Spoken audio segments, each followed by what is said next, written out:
እንደዚህ ያቆየኝም ምክንያቱ ፍቅር ነው።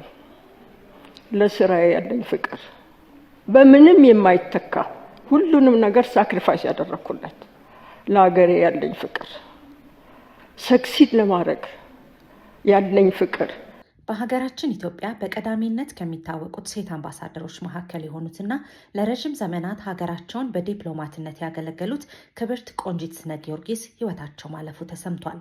አምባሳደር ቆንጂት በአገልግሎት ዘመናቸው የአፍሪካን ጥቅም በማስጠበቅና ዓለም አቀፍ ትብብርን በማጠናከር በቁርጠኝነት አገልግለዋል። በዚህም ውስጥ የአፍሪካን የጋራ ጥቅሞች ማበረታታት ውስጥ አስፈላጊ ሚና ተጫውተዋል። Thank you very much. That was a big one. I didn't expect that. You're very generous. I really appreciate that. But in actual fact, it is not only me, it is you, it is us who disciplined ourselves and worked so hard. I really owe you a great deal.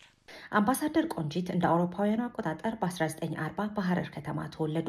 ከ50 ለሚበልጡ ዓመታትም በዲፕሎማሲው ዘርፍ ጉልህ አበርክቶን ሲያደርጉ ቆይተው በተወለዱ በ86 ዓመታቸው ኤፕሪል 7 2026 ከዚህ ዓለም በሞት ተለይተዋል። I would like to express my heartfelt thanks to each and every one of you for all the support and cooperation you gave to me in steering our meeting to a timely conclusion, a timely and successful conclusion of our work.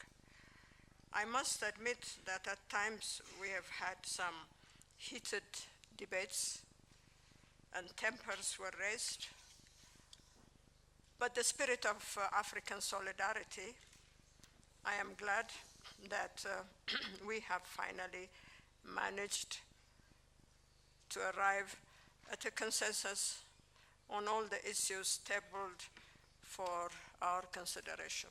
በኢትዮጵያ ከዮዲት እምሩ በመቀጠል ሁለተኛዋ ሴት አምባሳደር በመሆን ለግማሽ ምዕተ ዓመት ሀገራቸውን በትጋትና በቁርጠኝነት አገልግለዋል። አምባሳደር ቆንጂት ስነ ጊዮርጊስ በኦታዋ፣ ካይሮ፣ ቴልአቪቭ እና ቪየና በአምባሳደርነት ያገለገሉ ሲሆን በአፍሪካ ህብረትና በተባበሩት መንግስታት የአፍሪካ ኢኮኖሚክ ኮሚሽን ደግሞ በቋሚ ተወካይነት አገልግለዋል። በተጨማሪም የደቡብ ሱዳን የሰላም ሂደት ላይ ልዩ አማካሪ ሆነው ሰርተዋል። አምባሳደር ቆንጂት ስነ ጊዮርጊስ ከቀዳማዊ ኃይለሥላሴ ዘመን ጀምሮ ለተከታታይ መንግስታት ሀገራቸውን በፍጹም ትጋት ያገለገሉ ድንቅ የሀገር ልጅ ነበሩ። በአምባሳደሯ ህልፈት የተሰማንን ሀዘን እየገለጽን ለወዳጅ ዘመዶቻቸውና ለሚያውቋቸው በሙሉ መጽናናትን እንመኛለን።